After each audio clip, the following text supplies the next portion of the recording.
Bem, pessoal, antes de tudo eu queria apresentar para aqueles que estão vindo, talvez pela primeira vez, a Sociedade de Direito Natural. É um grupo de estudos que normalmente, há exceções, mas normalmente se reúne aos primeiros sábados de cada mês. E normalmente também a reunião é aqui, na Faculdade de Direito da UFC, mas poderá ser que haja também, eventualmente, uma mudança. Nós já fizemos alguns encontros lá na Livraria Acadêmica, no auditório da Livraria Acadêmica, no início, né? E por esses dias eu recebi um telefonema de sugestão para fazer uma vez também lá no Café Patriota, que seria um outro local que pode ocorrer eventualmente, não permanentemente. O lugar fixo é realmente aqui. O objetivo é nós retomarmos o estudo do direito natural e, com isso, fomentarmos iniciativas acadêmicas do tipo um trabalho para o encontro de iniciação à docência, uma monografia no final de curso, uma dissertação de mestrado, uma tese de doutorado, que possa, digamos assim, contemplar centralmente ou subsidiariamente, né, a ideia de direito natural. Se há um assunto que, digamos assim, tem tido uma constância no direito, é o do direito natural. Se hoje não é tão prestigiado, a grande notícia é que não desapareceu. E se nós olharmos não sincronicamente, ou seja, ao mesmo tempo agora, no presente momento, mas anacronicamente, ou seja, ao longo dos séculos, nós vamos ver que todo século teve o seu modismo, que ganhou um grande número de adeptos naquela geração, mas já foi substituído na geração seguinte por outro modismo. A ideia do direito natural, entretanto, evidencia-se como não sendo um modismo, porque por mais que ela tenha tido, em certas épocas, o maior número de adeptos, ou em outras, o menor número de adeptos, a questão é que ela nunca deixou de ter defensores. Então é uma ideia que nunca ficou totalmente, como se diz, ultrapassada. No caso da Antiguidade Clássica, que foi o berço, né, da nossa civilização, foi onde formou-se a nossa noção de filosofia, era dominante a ideia de direito natural. Na patrística cristã, os primórdios do cristianismo, também tivemos uma forte presença da ideia de direito natural. Assim como, por exemplo, entre a antiguidade grega e o cristianismo, na época áurea dos romanos, e todos nós reconhecemos o quanto somos devedores do direito romano, era dominante a ideia de direito natural. Ela perpetuou-se por toda a Idade Média. No final da Idade Média, ganhou algumas ênfases adicionais nos primórdios da Idade Moderna. Infelizmente, logo em seguida, os modernos, por sua antipatia à Idade Média, em vez de pegarem essas suas ênfases adicionais e mantê-las como tais, ou seja, como adicionais, excluíram tudo que vinha da Idade Média e pegaram só essas novidades que eles estavam trazendo, que tinham o seu valor, a importância, por exemplo, dos direitos subjetivos, e turbinaram a ênfase nisso daí e perderam muito do legado da Antiguidade Clássica e da Idade Média.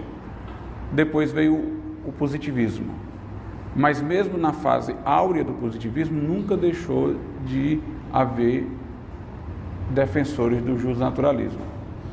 Quando a humanidade, por conta do positivismo, aqueles que diziam que não existia nenhum direito senão aquele que estava posto, não existia nenhum direito, modelo, ideal, pressuposto. Na fase mais forte do positivismo, nós vimos a ascensão dos regimes totalitários, estatalistas e tal, já que o Estado era o grande protagonista do direito posto, né?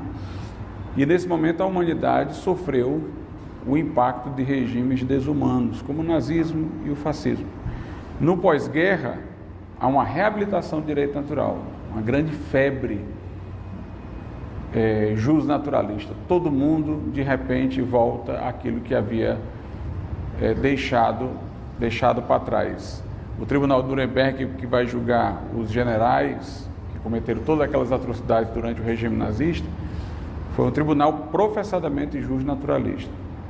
Mas é interessante que nesse período o Norberto Bobbio, que era um positivista, mas um positivista moderado, ele escreveu obras sobre o justnaturalismo e o justpositivismo, mostrou-se surpreso de que o justnaturalismo tivesse reaparecido com tanta força, com tanto acatamento, mas ele fez uma profecia, entre aspas, né? Que, a meu ver, repercutia o estado negativo da humanidade. Ele dizia: com pouco tempo isso vai passar.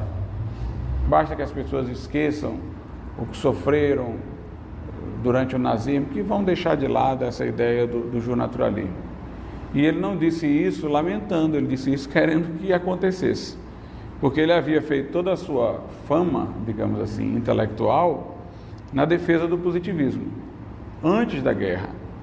E agora o justnaturalismo, reaparecendo no pós-guerra com toda aquela força, fazia com que parecesse que tudo quanto ele havia dito estava caduco, tinha perdido seu valor. Então ele, lá no fundo, o que ele queria era que as coisas se revertessem outra vez, não para ele defender o nazismo e o fascismo, porque ele nunca foi cúmplice desses regimes, mas para que o paradigma intelectual dele voltasse a ser hegemônico e, consequentemente, as teorias dele mantivessem ampla aceitação.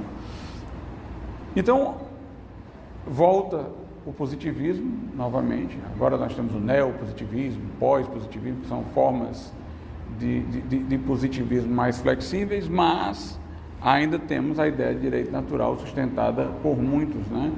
Aqui e acolá, na periferia da história, e com muitos nomes também de significado, como John Finnes, que foi que é um grande jurista, na verdade, anglo-saxão. Então, se a gente for olhar do ponto de vista histórico, a gente vê que nunca houve o abandono, nunca se deixou de falar.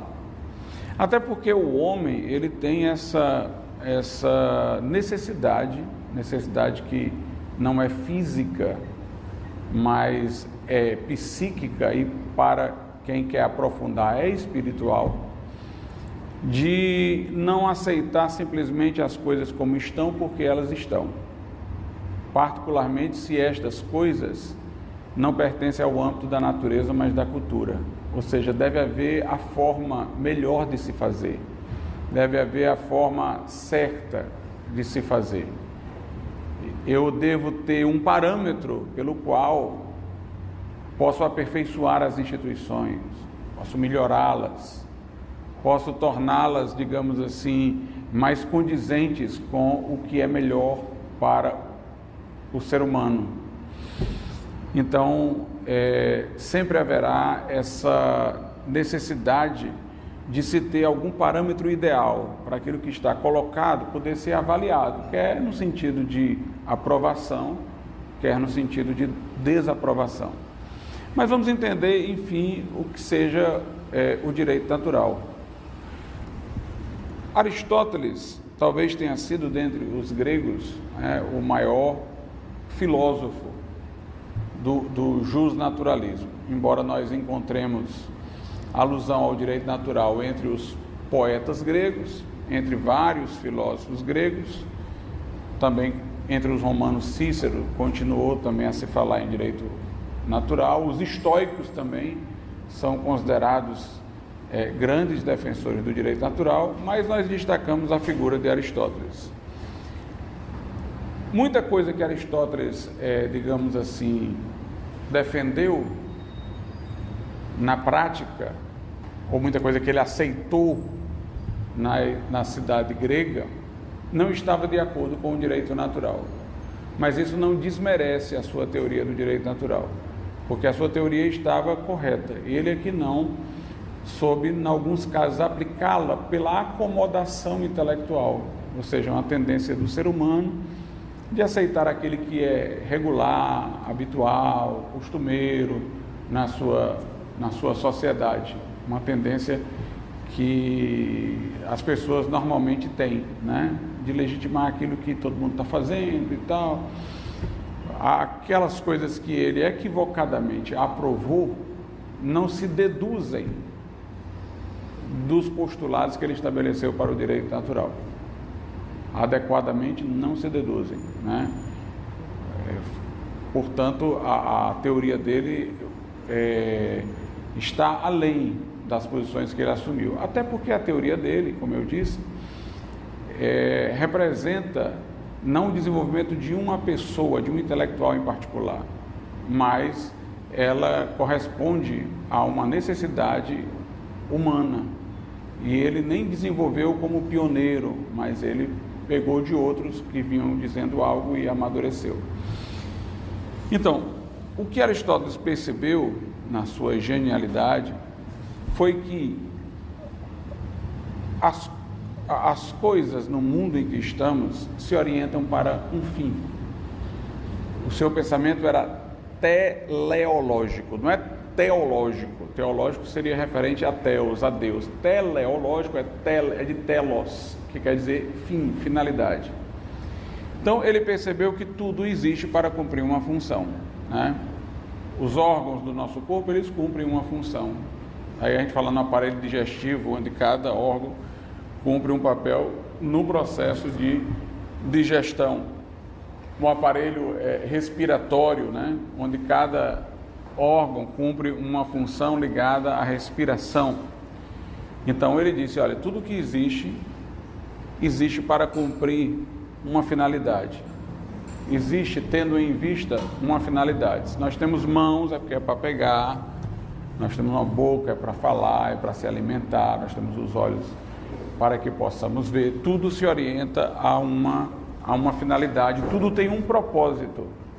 Tudo tem uma missão a desempenhar, uma função a cumprir. Ele dizia, os seres irracionais, eles não fazem escolhas livres e conscientes. Então, a própria natureza já se incumbiu de fazer com que as coisas nele se encaminhem com espontaneidade para os fins destinados. Então, o animal tem o período do cio, de acasalamento, né? Tem o instinto de sobrevivência que lhe move a fazer tudo aquilo que é necessário para que seja preservado. Então ele é guiado pelos instintos. A própria natureza já, digamos assim, o impulsiona sem a sua participação ativa às finalidades da sua existência. Ele tem a participação passiva, os instintos agem nele, ele se deixa tomar pelos instintos e vai naquela direção. Mas Aristóteles observou que os seres racionais, eles não se encaminham para o seu fim com essa espontaneidade, particularmente quando este fim é pensado no nível ético, no nível propriamente humano e não animal, porque também como seres que participam da animalidade da natureza, nós também saberíamos comer instintivamente, saberíamos nos esforçar para preservar a nossa existência, né? Instintivamente. Mas ele está falando de nós como seres racionais. Como seres racionais, nós vamos chegar ao fim por meio de escolhas livres e conscientes. Aí nós estamos no plano ético, não é? No plano ético. Aí não são as coisas ligadas ao comer, ao dormir, né? Mesmo que eu não queira, depois de muita exaustão, eu durmo sem querer, né? Depois de muita fome, ainda que não guiado diretamente pela razão, mas pelo instinto, eu vou à procura de alguma coisa para comer. Essa é a parte, digamos assim, é o nível de animalidade do nosso ser, que nós compartilhamos semelhanças com os animais, mas nós estamos falando aqui da racionalidade, do que peculiariza o ser humano. Então, para que nós possamos nos orientar às finalidades da nossa existência enquanto seres racionais, nós temos que fazer escolhas, nós temos a liberdade. Então, os animais é que não têm isso, mas nós temos. É aí onde nós podemos falar de que nossa escolha foi consentânea com os fins apontados pela natureza humana ou não foram. Esses fins, então, vão se converter em valores, pelos quais a gente vai aferir se agiu de maneira certa ou se agiu de maneira errada. Se agiu em direção a esses fins, é a maneira certa. Se agiu desviando-se desses fins, é a maneira errada. Na medida em que agimos em consonância com esses fins, nós nos humanizamos, ou nos aperfeiçoamos, ou nos completamos enquanto seres humanos. Na medida em que nós não agimos conforme esses fins, nós nos brutalizamos, nós degradamos a nossa natureza. É da essência da racionalidade caminhar do imperfeito para o perfeito.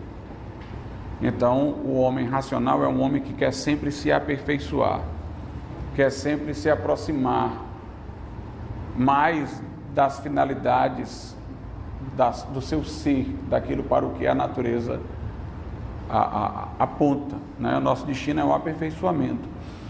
A razão busca o aperfeiçoamento, ela vai do imperfeito para o perfeito. Isso vale também, digamos assim, no plano cognitivo. Eu estou falando aqui no plano ético, mas vale no plano do conhecimento especulativo também.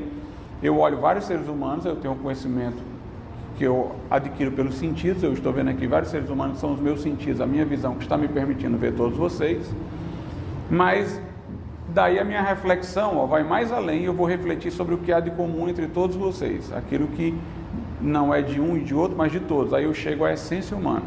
Então eu já estou indo do conhecimento de indivíduos específicos para a essência humana, né? Num processo analógico, nós começamos, a partir daquilo que conhecemos, a imaginar Deus. Bem, eu estou familiarizado com o tempo, mas o tempo é uma limitação. Se Deus é um ser ilimitado, então Deus está fora do tempo. Se a matéria me impede de estar em todo lugar, deve haver um ser que não tenha essa limitação e possa estar em todos. Aí eu vou para Deus. Então, vendo os seres, eu também posso imaginar o ser sem as limitações a que estamos impostos. Veja que nós vamos raciocinando do menor para o maior. Assim também no plano ético, o homem deveria estar sempre procurando o autoaperfeiçoamento. De acordo com a visão de mundo cristã, o problema que há no homem, como resultado de sua queda moral, é uma corrupção na sua natureza, no sentido de que ele projeta o fim, mas na execução ele tende a se desviar do fim. Como diz o apóstolo em Romanos capítulo 7, apóstolo Paulo, né? Pela lei do meu entendimento eu reconheço o que é bom, mas eu não faço o que eu quero e sim o que eu não quero. Então, essa capacidade de ver o fim revela ainda que nós somos seres humanos, como fomos projetados. Mas essa dificuldade de realização evidencia que estamos numa situação moral decadente. Em vez de haver uma causa eficiente que nos leve em direção ao fim, às vezes intervém uma causa deficiente, né, que faz a gente ser trôpego no caminho. Essa corrupção significa não que o homem faça todo o mal que pode, mas que ele nunca faz todo o bem que deve, né? Há sempre devedor. É uma corrupção extensiva e não intensiva, porque ele ainda é capaz de ver aquele que deve fazer, né? E por isso continua responsável, mas ele tem a corrosão da vontade. Mas o fato é que nossa natureza, ela se orienta, portanto, a certas finalidades. Aqui nós não estamos falando das finalidades pessoais de cada um, porque cada um como indivíduo tem seus projetos de vida, né? Tem a sua vocação pessoal, e obviamente isso daí também tem o seu elemento de importância, né, para a realização da pessoa, que se realiza também enquanto indivíduo, mas nós estamos falando aqui daquelas finalidades que são da natureza humana e, portanto, estão ligadas não a essa ou aquela pessoa, mas a todas as pessoas, né? Estabelecem os parâmetros éticos que devem ser seguidos por toda a humanidade. Então, essa é a ideia de Aristóteles. Quando Aristóteles fala de natureza, ele dá vários significados à palavra em sua metafísica. Um significado é o de quiddidade, é a essência, aquele que é comum a todos e tal. E um outro sentido, que também não nega esse aí de quiddidade, de essência que distingue e tal, é um de movimento. Ou seja, ele não apenas vê a questão da essência como algo que distingue, vamos supor, se for a essência humana, o homem dos animais, mas algo que produz um movimento. Então a natureza é um movimento, o rio tende a correr. Os seres animados, ou não está dizendo animais animados, tendem a andar, né? Então, o ser humano, eles têm uma destinação, uma finalidade, ou seja, tem certos fins que realizam plenamente a sua natureza, e que ele deve, por livre escolha, ir naquela direção. Então ele vai ver a questão da natureza de uma forma dinâmica, um movimento. De certa maneira, o que nós temos imediatamente é o esboço da humanidade. Mas como seres livres, nós temos que terminar de completar esse esboço. Nós somos uma peça de quebra-cabeça, com algumas peças faltando. Mas pelo desenho das peças que já estão presentes, nós temos condições de inferir quais são as que estão faltando. Ou seja, ver as finalidades ainda não cumpridas. E nos dirigirmos a essas finalidades. Aí é que está a questão de o homem se realizar plenamente enquanto ser humano. Essa realização do homem plena, ou da natureza humana de modo pleno, ele chama de entelequia. Aliás, entelequia, isso se aplica aos homens, aos outros seres, é a realização de uma coisa no seu plano perfeito, é o acabamento, é a atualização de todas as virtualidades, né? Aí nós vamos ter a perfeição, né? a entelequia. Então, por exemplo, se eu sou um ser social, por natureza, está no esboço dessa definição a informação a ser completada de que eu devo ser solidário. Ora, se o meu ser só se realiza plenamente em vida societária, em vida com outros, então essa vida societária obviamente vai ser mais coesa, esse elemento da minha natureza se realizará com maior plenitude se essa sociedade for solidária. Se os contratos que eu assinar, eu cumprir, portanto é o princípio da lealdade. Se a palavra empenhada for cumprida, se as promessas ditas forem realizadas. Se as pessoas não realizarem suas promessas, se elas não cumprirem os seus contratos, se elas não forem solidárias, essa sociedade vai ser uma sociedade que está todo mundo junto, mas todo mundo afastado ao mesmo tempo. Então note que a identificação de um elemento que pertence à minha natureza já aponta um fim ético a ser seguido. Nós somos seres racionais. Então tudo aquilo que me permitir ter o máximo de informação para fazer decisões mais ponderadas é bom. Uma sociedade que oculte informação não é uma sociedade boa. A educação é uma coisa boa porque ela acrescenta dados para que minha razão possa trabalhar mais eficazmente. As drogas não podem ser uma coisa boa, já que danificam a minha racionalidade. As paixões que fazem com que uma pessoa não haja consoante a razão, não deve ser uma coisa boa quando estão, portanto, descontroladas, não reguladas pela razão. É a pessoa que sabe que comer faz mal à saúde, mas ela come porque não se aguenta. Eu já sei que uma paixão dessa não é boa. Por quê? Porque ela está contra a minha racionalidade. É a pessoa, por exemplo, que sabe de todos os prejuízos advindos de uma vida promíscua, mas ela não se regra porque ela está tomada pelas paixões, pela efervescência da sensualidade. Uma coisa dessa não é boa, porque ela desafia o poder da minha razão de reger a minha vida, né?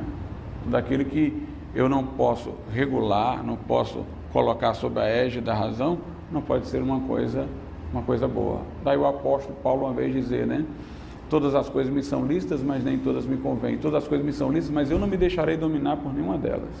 Ou seja, aquilo que a minha razão não pode dominar, mas que domina a minha razão ou que impede de reger, né, o meu ser, não é uma coisa boa.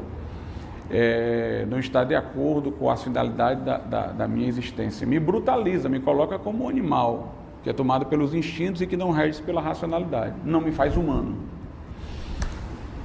Outra coisa, a liberdade faz parte do nosso ser. E aqui nós temos uma coisa interessantíssima. Todo aquele que faz o bem sempre pode fazer o mal. Essa é uma coisa que parece uma notícia ruim, né? A pessoa pode passar a vida inteira agindo com honestidade, com correção e tal. Um dia ela não vigia, não mantém a continência e faz uma bobagem. Já se a pessoa se enfurna na prática do mal, ela vai com o tempo perdendo a capacidade de fazer o bem, né? Daí a ideia de conversão religiosa, que é quando a pessoa precisa sair daquele estado porque ela não tem força por si mesma. Então, a prática do mal vai cada vez mais enfraquecendo a vontade, né? O alcoólatra escolheu beber o primeiro gole. No segundo gole, sua liberdade já diminuiu, até que depois ele não tem mais o poder de sair dali. Da mesma forma, o viciado em drogas. Ou seja, quem faz o bem tem que manter uma continência constante, porque o fato dele fazer o bem não o impedirá de continuar a ser tentado pelo mal. Mas quem vai fazendo o mal depois não consegue mais ter forças para fazer o bem, começa a sentir a dificuldade. Por quê? Porque o mal degenera a liberdade.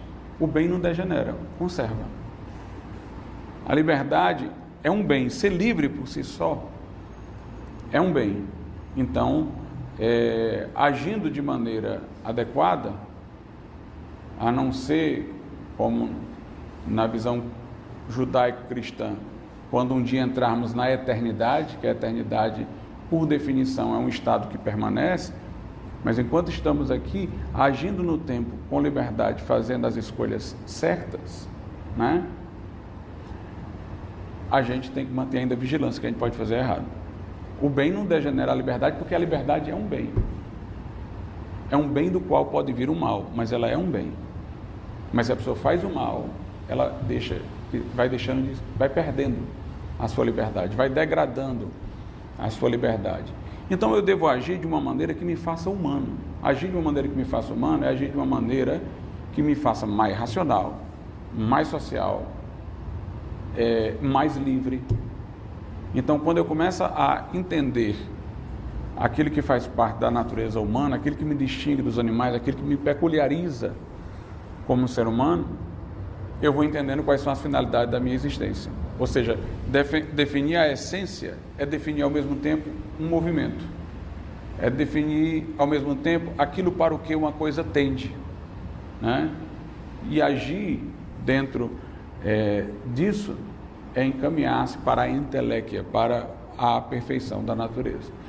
Então, essa era a ideia clássica de direito natural, que foi defendida por Aristóteles, depois pelos estoicos, com algumas reformulações. Os estoicos libertaram-na de uma visão estrita da polis e deram um caráter de universalidade, depois desenvolvida pela patrística, por Santo Agostinho, desenvolvida em toda a Idade Média, até chegar ao seu ponto mais sistemático em Tomás de Aquino, né? Em Tomás de Aquino. Mais adiante, alguns pensadores agregaram alguma coisa a Tomás de Aquino, porque Tomás de Aquino ele falou muito do direito natural, ou da lei natural, como ele chamava. Na verdade, estritamente falando, o direito natural é um aspecto da lei natural. A lei natural regula a relação entre o homem e Deus, de acordo com Tomás de Aquino, a relação do homem consigo mesmo e a relação do homem com os outros. A primeira seria religiosa, a segunda, na linguagem moderna, seria moral, do homem consigo mesmo, e a terceira seria jurídica. Essa parte jurídica relativa à justiça, e justiça para Tomás envolve sempre relação, é um bem devido ao outro, ninguém é justo consigo mesmo, sempre se é justo com alguém. Essa terceira parte é que foi chamada de direito natural pelos que vieram depois. Então, o direito natural seria aquela parte da lei natural atinente à relação entre os seres humanos, né? Pois bem, depois de Tomás vieram algumas adições importantes, ressaltando o valor da subjetividade, porque Tomás falou muito normativamente do direito natural. Faltou assim, aquela ênfase no valor do ser humano, nos direitos subjetivos das pessoas e tal. Aí isso aí quem vai falar do ponto de vista católico é Francisco Soares, que vai acrescentar, mas maximamente foram dois protestantes, Hugo Grocio e Althusius, né? Inclusive todos os dois holandeses, o Grocio um arminiano, como se diz, e o Althusius um calvinista. Nesse momento foi bom, por quê? Porque era o direito natural com a ideia clássica, adicionada à importância da individualidade humana. O que veio, entretanto, depois foi que o iluminismo tomou essa ideia do direito natural. O iluminismo desconsiderou a importância do que veio na Idade Média e na Idade Antiga, e ficou só com essa ênfase última adicionada ao direito natural da subjetividade humana, negligenciando tudo mais que sobre o direito natural havia sido dito. Aí nós tivemos, como resultado disso, um excesso de individualismo, né? Tivemos um excesso de individualismo que caracterizou a modernidade, né? Essa coisa de se ver o direito natural como o direito de fazer o que quiser, o direito a uma felicidade interpretada de forma consumista, cada um escolhe o que quer e tal, e virou essa bagunça, né? Inclusive, contemporaneamente, se defende ainda essa visão extremamente individualista, pelo menos por parte de alguns, sem nem fazer mais alusão ao direito natural. Como se fosse mais um direito de cada um de realizar os seus caprichos. É a sociedade mimada, como alguns autores a têm chamado, né? Mas voltemos. Então nós vimos aí essa ideia de direito natural clássica. Em Tomás de Aquino, a coisa aperfeiçoou-se, porque Tomás de Aquino fez distinção entre 4 leis: lei eterna, lei natural, lei humana e lei divina. Vamos começar pela lei eterna e pela lei divina. A lei eterna é a ordem da razão de Deus, ou a razão, ou a ordem estabelecida pela razão divina. A lei eterna rege todo o universo, que confunde-se com a própria racionalidade de Deus, que sustenta e mantém e conserva todo o universo. Essa seria a lei eterna. A lei divina, ela envolve a revelação para o homem de aspectos da lei eterna. No caso, a lei divina em sentido amplo, que seria a palavra de Deus revelada, contém descrição de como Deus fez o mundo, contém os mandamentos éticos para o homem, E ela adiciona também alguma coisa à lei eterna, porque houve aqueles mandamentos que tiveram uma validade temporária, uma função meramente pedagógica, como no caso de Israel, certos ritos e sacrifícios seriam, digamos aí, determinações da lei eterna. Daqui a pouco eu falo o que é que ele quer dizer por determinações, mas as determinações, elas podem ser abolidas, podem ser revistas, podem ser mudadas, porque elas são em função de um momento específico. Então a lei divina tanto traz alguns elementos revelados da lei eterna, no sentido global, fala sobre a ordem da natureza, como Deus fez o mundo, como traz aquilo que moralmente Deus quer dos homens, como fala também de coisas que tiveram validade temporária, que são, na linguagem de Tomás, de determinações. Agora vamos à lei natural e à lei humana, que vai ter um paralelismo analógico com essa relação da lei eterna com a lei divina. Tomás dizia, se fomos criados à imagem e semelhança de Deus, somos seres racionais, então nós somos capazes de descobrir as leis que regem o universo, pelo menos até certo ponto, o que se comprova, né? Pelo fato de que a gente, através da ciência, tem descoberto como é que as coisas acontecem, a evaporação e tal, inúmeras leis físicas nós temos descoberto, inclusive que seguem fórmulas matemáticas rígidas. Então, há uma congruência entre a ordem do universo e a nossa racionalidade. Aí Tomás explica, porque é o mesmo Deus que fez o universo nos dotou de razão, né? Aquele que fez todas as coisas é a luz que alumia todo homem que vem ao mundo. Então, tem essa congruência e a gente consegue perceber até certo ponto a ordem do universo, né? Progressivamente vamos descobrindo. E, por outro lado, somos capazes de descobrir, examinando a nossa própria natureza, né? Quais são os fins a que ela se destina, a que ela tende. E aí nós descobrimos os princípios éticos de ação, os chamados primeiros princípios da ética, estão ligados a essas finalidades da natureza humana. E é interessante isso, que hoje em dia nós encontramos uma grande arrogância na ciência, e nós encontramos um grande ceticismo na ética. É curioso, né? O homem acha-se capaz de descobrir até quantos milhões de anos o universo tem. Qual foi o processo que aconteceu para o Big Bang ter surgido. Uma vez eu fui num planetário e fiquei surpreso. Apareceu lá em cima no planetário como é que todos os planetas foram feitos. Aí explodiu um planeta contra o outro, aí falava da Terra e tal. Eu digo, é muita arrogância humana. Quer dizer, isso teria acontecido, na visão de quem defende isso, milhões de anos antes do ser humano existir. O cara está em detalhes falando como aconteceu. Quer dizer, a gente que eu quero dizer, o homem do presente tempo, se acha numa arrogância enorme para poder explicar os mistérios do universo.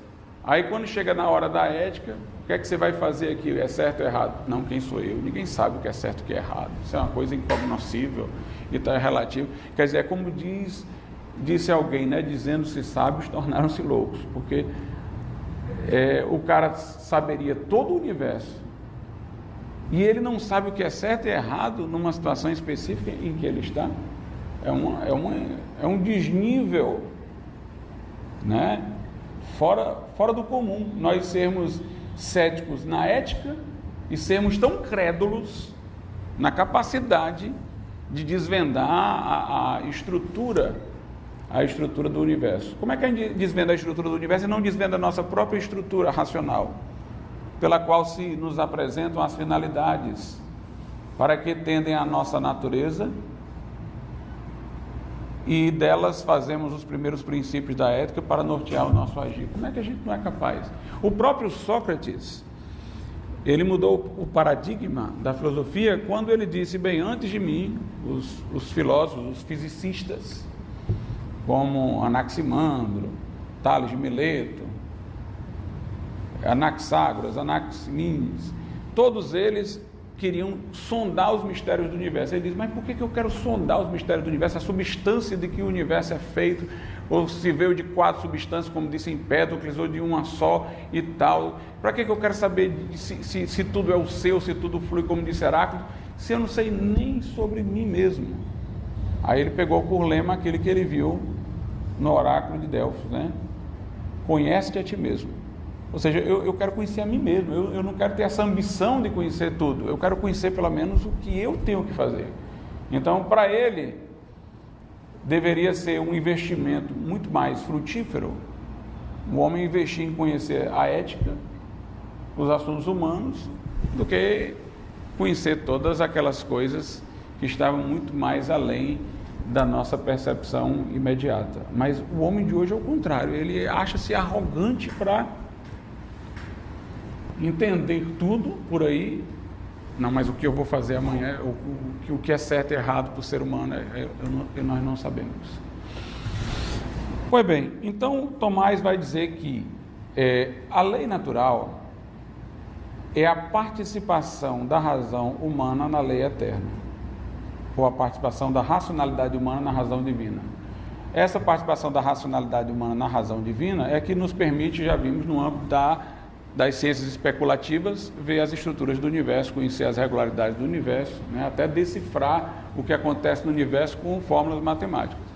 Mas a nossa participação na razão divina acerca da nossa própria natureza, o entendimento da nossa racionalidade por participação na razão divina, para entender acerca da nossa própria natureza, aí é que gera a lei natural. Então, a lei natural é a participação da razão humana na razão divina, mas referida ao próprio homem. Referida ao próprio homem. É quando eu vou pensar na lógica do mundo criado por Deus, portanto, mantido pela lei eterna, mas no mundo humano, né? Aí eu tenho a lei natural. Lá em Romanos, no capítulo 2, o apóstolo Paulo fala também dessa lei natural, quando ele diz que mesmo os gentios que não conhecem a lei, os pagãos que não conhecem a lei, quando eles agem de acordo com a lei, eles mostram ter a obra da lei escrita em seus corações, e tanto seus pensamentos como sua consciência testemunhando, quer a favor, quer contra aquilo que eles fizeram, né? Aquilo que eles fizeram. Então, Tomás entendeu que na própria natureza humana tem essa lei estabelecida, escrita, que nós, como seres humanos, por autorreflexão, podemos identificar. Isso seria a lei natural.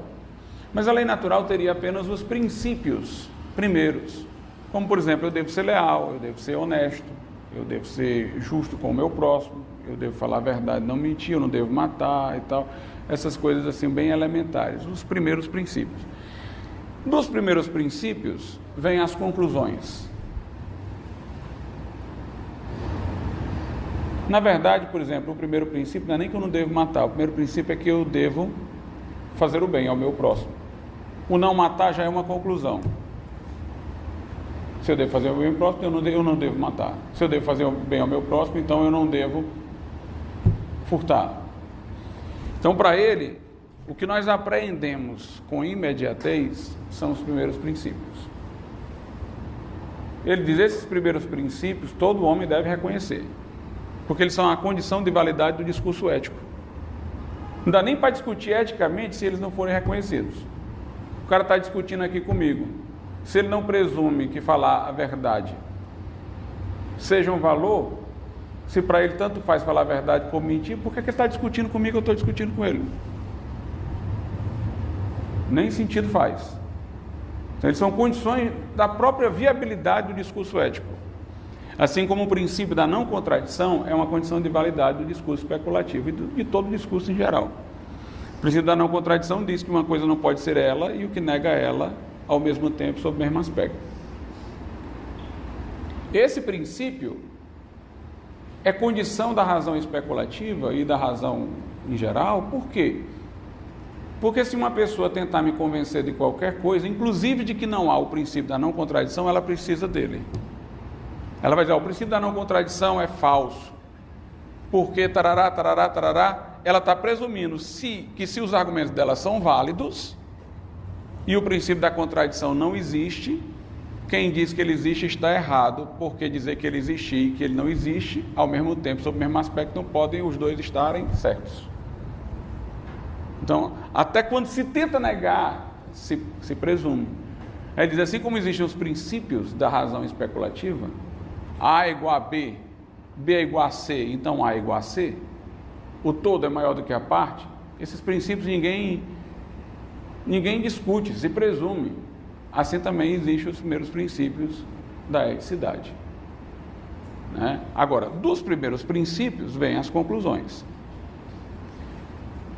As conclusões são derivações dos primeiros princípios, né? Nessas conclusões é que poderíamos nos equivocar, porque essas conclusões às vezes têm variação. A variação não quer dizer que haja relativismo ético, porque falar em relativismo ou não relativismo ético seria considerar os primeiros princípios relativos ou não, mas os primeiros princípios não são relativos, são absolutos. Mas como você vai dar aplicação a esses primeiros princípios às situações que são cambiantes, então as conclusões podem mudar. As conclusões não mudam por força da origem, que são os primeiros princípios, mas por força da destinação, que são as situações humanas que são variáveis. Por exemplo, Tomás diz: se alguém me emprestar um objeto e amanhã, obrigado. Se alguém me emprestar um objeto e amanhã ele requer o objeto, eu devo devolver. Princípio da lealdade. O cara me deu um objeto em confiança para eu guardar, ele o quer de volta, agora eu entrego. Agora vamos supor que esse cara tenha ficado louco. Ele agora teve um surto psicótico, ele está louco. E ele quer aquele objeto de volta, e o objeto é uma arma. Isso poderá representar um perigo para ele ou para outro. E aí, eu devolvo? Pelo menos até que eu tenha garantias de que ele tenha melhorado, eu não devo devolver. Ou se for devolver, devo devolver a alguém que por ele se responsabilize, se ele está nessa situação fora de si. Então, a conclusão mudou, mas os princípios continuam os mesmos. Quando eu digo isso, que eu não vou devolver para ele naquele momento, que eu devo devolver para alguém que por ele seja responsável, tendo em vista a minha preocupação com a vida de outros e com a dele próprio, que pode fazer mau uso daquilo ali. Quando eu digo isso, eu não estou dizendo, eu não vou devolver porque eu quero para mim. A minha intenção não é ser desleal para com ele. Eu continuo valorizando a lealdade, eu continuo dizendo que a lealdade é um valor, eu continuo entendendo que aquele objeto não é meu, é dele, mas eu tenho que encontrar uma solução pela qual aquilo não represente um perigo para ele ou para outras pessoas. Então, ninguém está dizendo, nesse caso deve ser desleal. Não, nesse caso você continua sendo leal. Mas a questão é como é que você vai ser leal nesse caso e garantir preservação para a vida dele e de outro, né? Então, as conclusões podem ter uma variação, embora os primeiros princípios não estejam em questão, esses aí são absolutos. Mas Tomás falou ainda das chamadas determinações. Aí as determinações são inteiramente situacionais. O direito natural, por exemplo, estabelece que se alguém prejudica outro, de alguma maneira deve apresentar uma compensação. Mas qual vai ser a compensação? O direito natural não diz. Eu tenho que ver o que é funcional para aquela sociedade, para aquela outra. O cara vai ser preso durante um ano. Ele está preso durante um ano, mas todo mundo continua praticando isso porque está achando que um ano é muito pouco. Então vamos botar 2 anos. Ele vai pagar o prejuízo. Mas ele não tem dinheiro para pagar, então ele vai pagar com serviço? Uma coisa assim. Então, como você vai ver a penalidade? Tomás disse, isso é uma determinação. Quer ver um outro exemplo de determinação? Uma regra de trânsito. O sinal aberto para o carro é o vermelho ou é o verde? A gente que decide. O direito natural tem a preocupação apenas de que a gente evite que a vida de alguém possa estar ameaçada por um acidente. Mas como é que a gente vai regular isso daí? O direito natural não tem o que dizer. São regras técnicas, são decisões. Então, isso são as determinações. Essas determinações, na lei humana, equivalem àquelas determinações que eu falei lá na lei divina. Os ritos, por exemplo, que eram prefigurativos da obra de Cristo lá no Velho Testamento, aquele sacrifício e tudo mais, eram temporários, não representavam uma derivação direta da lei eterna, era uma determinação para um propósito futuro divino, né? Então, de semelhante modo, nós temos então a lei natural, que tem os princípios primeiros e as conclusões, e nós temos a lei humana, que é o direito positivo. O direito positivo não vai conter os primeiros princípios, a não ser implicitamente. Ele vai conter as conclusões, que já são aplicações dos primeiros princípios às situações específicas, levando em conta, portanto, peculiaridades de uma sociedade em particular, e as determinações. Pronto. Essa foi a sistematização brilhante que Tomás fez do direito natural. A Idade Moderna caracterizou-se por afastar esse pensamento teleológico, que foi dominante tanto na Grécia, em Aristóteles, como depois na Idade Média, em Tomás de Aquino. A Idade Moderna afastou o pensamento teleológico, primeiramente, da natureza. Aristóteles entendia a natureza caminhando para uma determinada finalidade. Aliás, essa ideia de que a natureza caminhava para uma determinada finalidade foi o que levou Aristóteles à metafísica, né? De que existe uma causa final para tudo que há, de que existe um elemento último para o que tudo tende, que era identificado com Deus. A ciência moderna, ela não procura teleologia, finalidade, ela procura mecanismo, relação de causa e efeito. Então, o calor dilata o metal. Pronto, essa explicação está satisfatória. Ela entende que não se cabe perguntar, e por que o mundo foi criado desse jeito, que o calor dilata o metal? Não, é o que dilata o metal, é a causa imediata. Na verdade, Aristóteles não negligenciou isso, essas relações imediatas de causa e efeito. Ele chamou essas causas de causas eficientes, são as que estão próximas. Mas ele falou que, para além das causas eficientes, existe uma causa final, uma causa última, que move todas as coisas. Então ele apelou para um fator metafísico, a que ele fez associação, e particularmente os medievais, com a divindade. Interessante que no âmbito das ciências humanas, do espírito, a teleologia, pelo menos no início, voltou a ter grande força. E não há como, né? Se você fala em hermenêutica, você tem que ter teleologia. O cara escreveu isso aqui para dizer o quê? O que é que ele queria dizer com isso?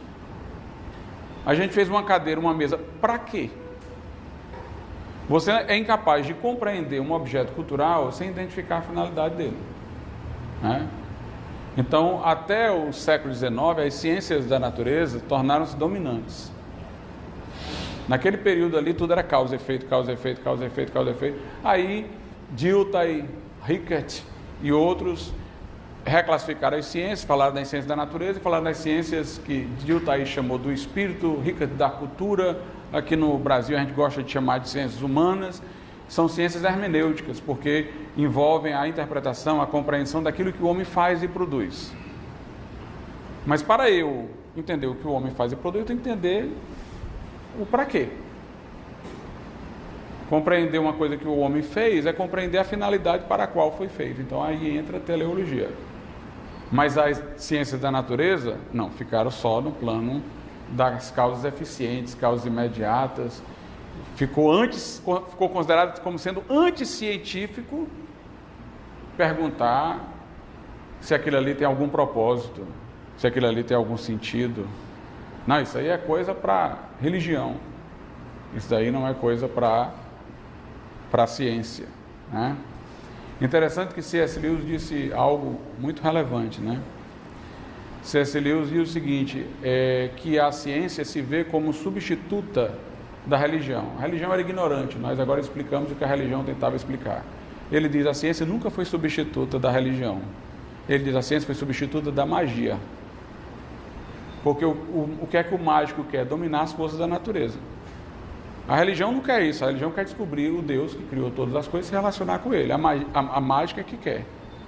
De onde é que veio a química? Da alquimia. Daqueles que achavam que iam encontrar o poder de fazer um metal converter-se em ouro. De onde é que veio a astronomia? Da astrologia. Aí ele diz até assim que o período em que a magia mais se desenvolveu foi o mesmo período em que a ciência moderna estava ganhando força. Aí ele diz, elas eram irmãs gêmeas, mas a magia morreu e a ciência ficou. Então, a ciência é sucessora da magia e não da religião, né? Você, por exemplo, tem um bolo, é o John Lennox que diz isso. Você saber a receita do bolo não é a mesma coisa de saber de quem é o aniversário. E se o bolo foi feito para o aniversário ou para comemorar outra coisa, né? Então a ciência hoje ela quer só saber da receita do bolo. Mas o mais importante no bolo não é a receita. A questão é, nós estamos comemorando o casamento de quem? O aniversário de quem? O mais importante numa lágrima não é saber que ela tem cloreto de sódio e água. É saber de que sentimento e dor ela é expressão. Uma dor que às vezes não é física, é emocional, relacionada a coisas que têm sentido nas nossas vidas, né? Então aí nós temos um outro plano de consideração. Agora, algumas coisas que a ciência tem dito ultimamente tem feito com que o pensamento aristotélico esteja voltando. Volta com outros nomes, mas volta. A questão de serem outros os nomes é até porque se voltasse com o mesmo nome, o pessoal iria logo bloquear, pelo preconceito que ficou com certas denominações, né? Mas ela reaparece com outros nomes. Então, por exemplo, hoje em dia, os cientistas defendem que o mundo teve começo através do Big Bang, né? como eles explicam. Por certo tempo, a ciência moderna até manteve a ideia de Deus, mas o Deus que fez o mundo e deu corda no relógio, depois foi-se embora para a casa dele. O deísmo, não tem milagres, a história não tem propósito. Deus fez o mundo e deixou o mundo caminhar. Mas depois de um tempo eles não queriam nem Deus nessa posição, nem Deus nessa hipótese de encerramento para poder dar uma explicação para uma coisa que eles ainda não tinham. Começaram a dizer que o universo era eterno. De certa maneira voltaram até uma coisa dos gregos, né, sob outras formas. O grego supunha que a matéria era eterna, embora a forma que se dava à matéria vinha de uma mente inteligente. Mas eles começaram a dizer que o universo era eterno. Não tinha tido começo. Então Deus não precisava aparecer na história. Mas depois começaram a defender, por uma questão do redshift, da luz vermelha que vai ficando, que indica que o universo está se expandindo e tal. Começaram a dizer, não, deve ter havido um começo e uma explosão, e isso aí está fazendo as coisas se afastarem. Então teve um início, teve um começo de tudo. Teve um momento lá que houve o Big Bang.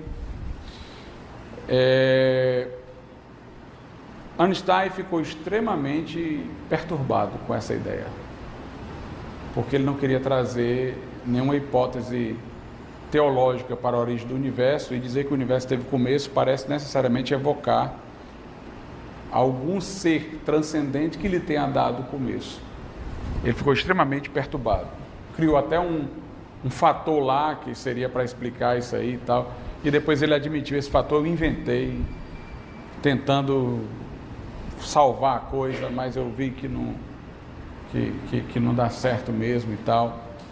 O Big Bang tem problemas, né, também a serem considerados, particularmente porque dificilmente a gente imagina que de uma explosão vem a ordem, né? A causa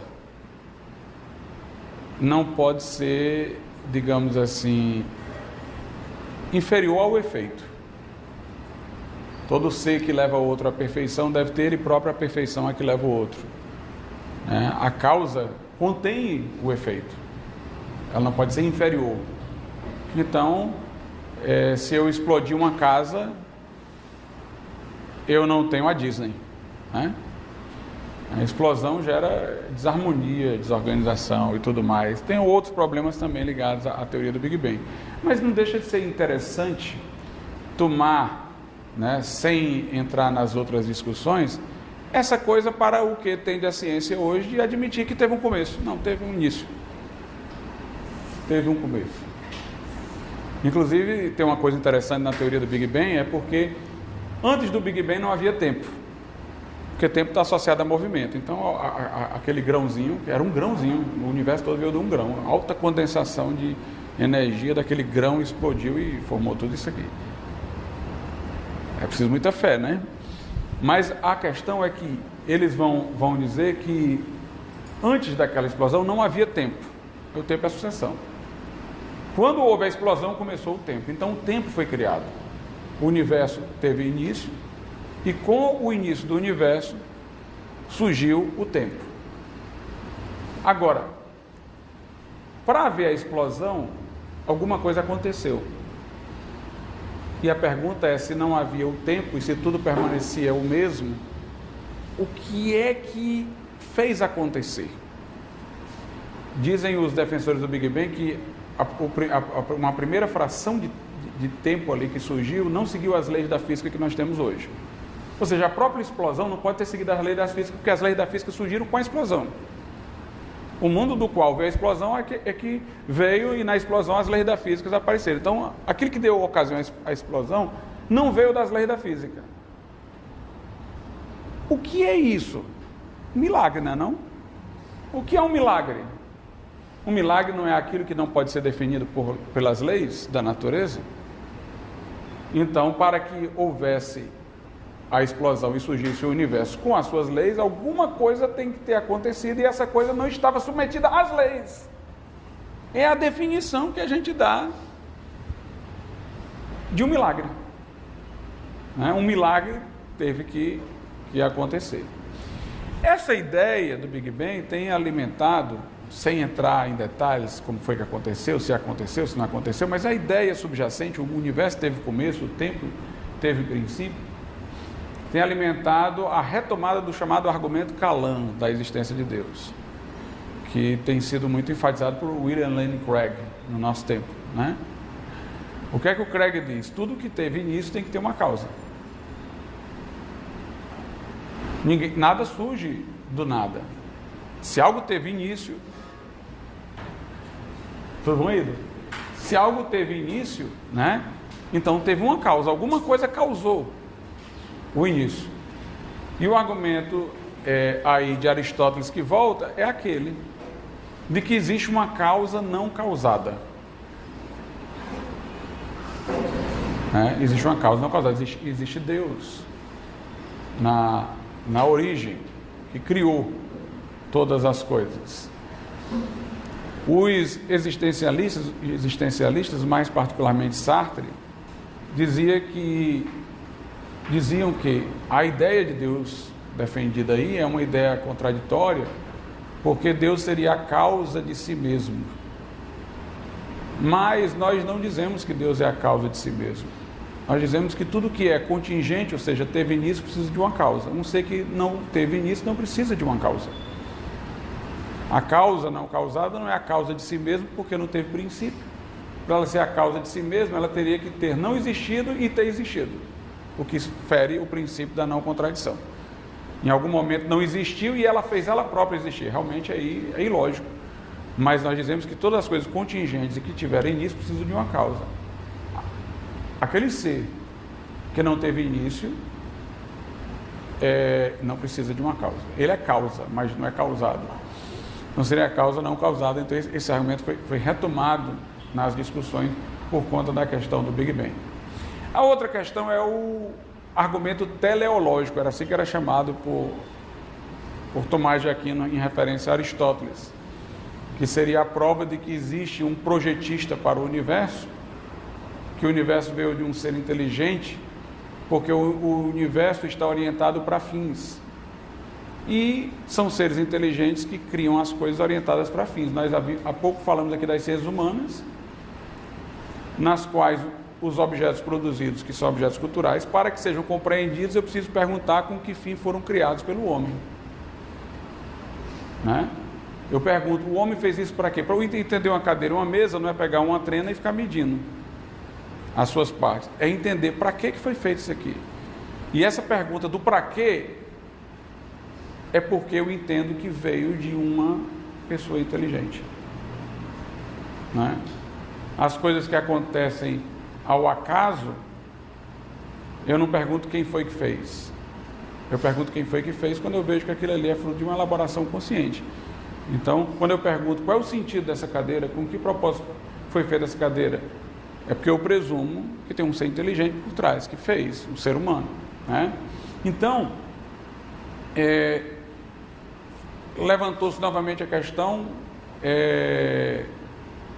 da arte do universo. O argumento teleológico era esse: deve haver um projetista, deve haver um ser que criou, porque as coisas se encaminham para uma finalidade. Alguém deve ter feito essa destinação, um ser inteligente criou essa relação de meios e fins. Isso tinha sido, como eu disse, descartado pela ciência moderna, transformou-se numa ciência mecânica, de mecanismos, de busca de relações de causa e efeito, sendo as causas não as finais, mas as eficientes, e abstraindo a pergunta sobre a origem ou quem tenha feito o universo. Então, explicar a evaporação não era dizer quem foi que criou a água, quem foi que criou o calor, era explicar que a água aquecida evapora. Relação de causa e efeito. A vida teria vindo de um processo evolutivo, por seleção natural, a partir de muito tempo. Inclusive, o tempo sempre era cogitado de forma bem exagerada, milhões e milhões de anos, que era para dar tempo ter acontecido a evolução. A evolução, para que ganhasse uma margem maior de probabilidade, precisaria que o universo tivesse muitos e muitos anos. Então, por exemplo, tem formas de você testar a idade da Terra, do universo, que dão um resultado menor. Tem formas de testar que dão um resultado maior. Eles preferencialmente preferiam essas formas de testar que dão um resultado maior, que levam à conclusão de que a Terra tenha milhões, trilhões, bilhões de anos, porque precisava de tempo. Precisava de tempo. Esses cálculos são sempre falíveis, porque os cálculos presumem como é que era a coisa no início para ter chegado ao estado em que está agora. Mas ninguém sabe como é que eram as coisas no início. Elas podem não ter sido sempre as mesmas. Eventos catastróficos poderiam ter mudado a rotina da Terra. Então, eles presumem que a Terra não teve esses eventos catastróficos, seguiu uma rotina e fazem o cálculo a partir daí. Mesmo assim, mesmo seguindo, digamos assim, os veículos que eles têm para poder fazer esses cálculos, tem alguns que levam a cálculos bem menores e outros a cálculos bem maiores. Eles preferem os que levam a cálculos bem maiores, porque precisa de tempo para que tenha acontecido essa evolução, né, de maneira a que tenhamos os seres complexos que agora existem, em particular o ser humano. Né? Então, na visão darwinista, dentro de uma espécie existiriam variações, e aquelas variações que deixavam aqueles indivíduos da espécie mais aptos à sobrevivência lhe garantiam continuidade, enquanto que os outros iam desaparecendo, e aí novas mudanças aconteciam, novas variações a partir desse, e aí ia havendo o avanço, né? Até se mudar de uma espécie para outra mais avançada e mais complexa. A questão é que Darwin nunca comprovou isso. O que Darwin comprovou foi que existem dentro das espécies variações, e que algumas dessas variações permitem certos indivíduos portadores terem mais vantagem de sobrevivência que outros. Mas ele nunca pôde mostrar que disso daí viria uma mudança de uma espécie para outra. Ele nunca comprovou isso. E dizia que ninguém poderia comprovar, porque ninguém poderia viver tempo suficiente para acompanhar essas mudanças tão lentas, que demoravam milhões de anos, para acontecer. Mas variações dentro de uma espécie são uma coisa. Mudança de uma espécie para outra, aí já é um salto qualitativo e não quantitativo. Trata-se de uma indução apressada. Eu concluí da investigação de uma coisa uma outra maior. A indução deve me levar a concluir aquilo que de imediato eu estou observando, não aquilo que eu não pude observar. Então, se ele concluísse, por exemplo, que das variações, os que tivessem variações que ambientalmente lhe favoreciam, teriam mais chance de sobrevivência, se ele tivesse dito isso, ele teria tido uma conclusão científica. Mas dizer que eles vão ter tantas variações que lhe permitam mudar de uma espécie para outra, aí ele não pode concluir dessa mera observação. É um salto muito grande. Por isso que legitimamente se pode dizer que a evolução é uma teoria e não uma coisa comprovada cientificamente. Por outro lado, Darwin disse que somente uma coisa poderia mostrar se a teoria dele estava certa ou errada. Eram as colunas geológicas. Elas iriam mostrar os seres transicionais que estavam entre uma espécie e outra. Nunca foram encontrados esses seres de transição. Se percebia pelo exame dos estratos na Terra, era que seres surgiam repentinamente e não tinham as formas intermediárias, né? Nós temos a explosão cambriana, que foi não sei quantos seres que aparecem na coluna e sem transições. E sem transições. Até os evolucionistas têm tentado de várias maneiras explicar o porquê disso daí. Tem uns que dizem assim, não, é porque o processo evolutivo acontece nas partes moles, dentro do corpo. O que se fossiliza é só a parte dura, então não dá para ver as mudanças. Porque as partes moles nós não temos. Então ele não pode também sustentar nada, ele não pode sustentar no que não viu, não pode se argumentar pela ignorância. Se ele não tem acesso às partes moles, que eram as que poderiam provar, ele não provou, né? Tem um outro que é Stephen Gould, que defendeu a teoria do equilíbrio pontuado. Interessante que esse autor, ele é considerado pelos outros evolucionistas meio louco por causa dessa teoria que ele criou, mas foi no desespero que ele criou para explicar esse negócio aí de que não apareciam formas de transição. Mas os outros dizem o seguinte, ele é meio louco, mas nós não vamos ficar contra ele porque ele também é contra os que acreditam numa criação. Então, ele é nosso aliado, querendo ou não, né? Mas Stephen Gould foi muito respeitado nos Estados Unidos. A teoria do equilíbrio pontuado, segundo ele, é a seguinte. Ele disse, bem, nós não encontramos essas formas de transição porque o que foi fossilizado foram grandes números de animais de uma vez só, ou seja, populações bem amplas. Mas alguns desses que estavam nessas populações amplas se isolaram. E foram esses isolados que evoluíram, porque em grandes populações não existe como haver evolução por causa do fluxo de genes. Por exemplo, você tem um cachorro que nasceu com determinadas características, mas aí ele está cruzando com outros cachorros que têm outras características, no final das contas aí se dilui aquela característica específica dele, né? Então ele diz o seguinte, características específicas não conseguem se manter dentro de grandes populações porque tem um fluxo de genes. Então alguns se isolaram, aí em grupos menores eles conseguiram evoluir. Aí depois se juntaram às populações maiores, aí quando fossilizou foi a maior, aí sempre aparece já pronto. Mas qual a prova que ele tem de que esses grupos se isolaram, né?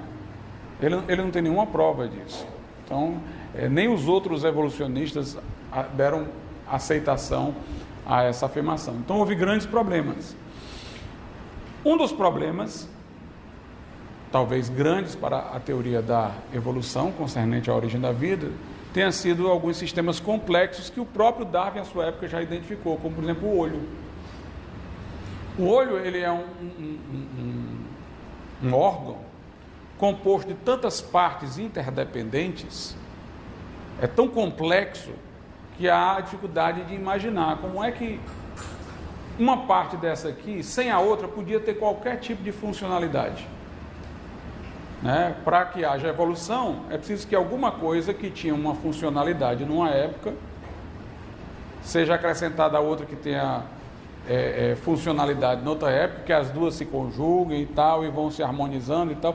Mas nenhuma parte do olho você consegue imaginar que funcionalidade poderia ter sem o restante, porque é uma relação de interdependência muito grande. Então o próprio Darwin admitiu, eu tenho dificuldades de explicar como é que pode ter havido a evolução do olho humano.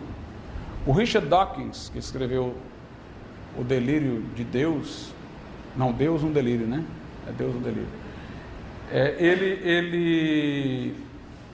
Ele diz o seguinte: bem, nós poderíamos imaginar, antes do olho como temos agora, 5% do olho, seria 5% da visão, já seria alguma utilidade, até chegar no olho completo.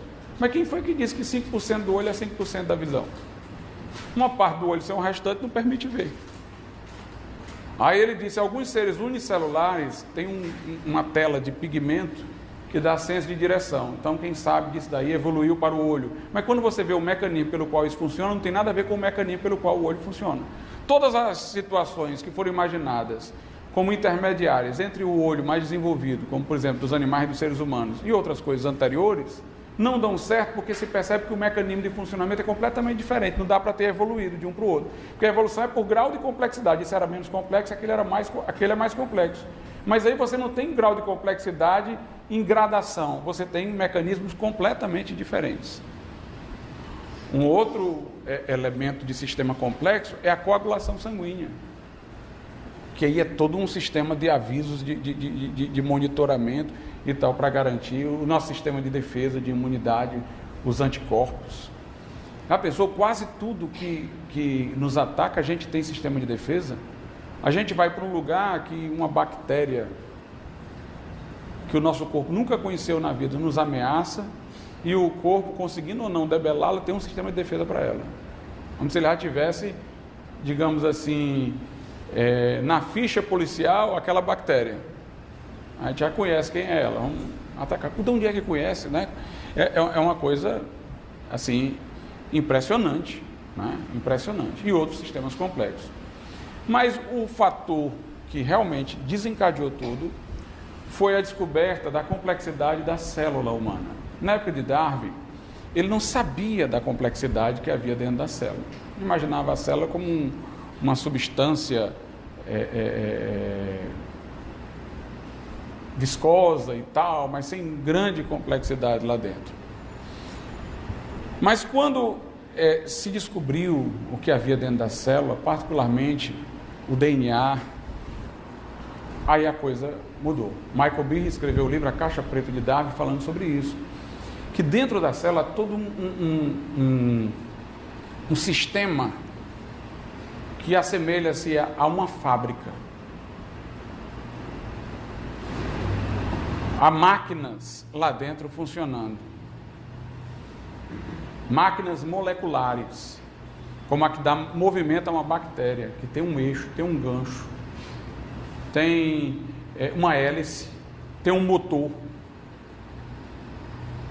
Ele diz, isso impressionou demais os cientistas, porque a célula é complexa demais. E todas essas coisas são interdependentes. Aí ele criou o conceito de complexidade irredutível. Complexo porque tem várias partes, irredutível porque nós não conseguimos imaginar nenhuma parte funcionando sem a outra.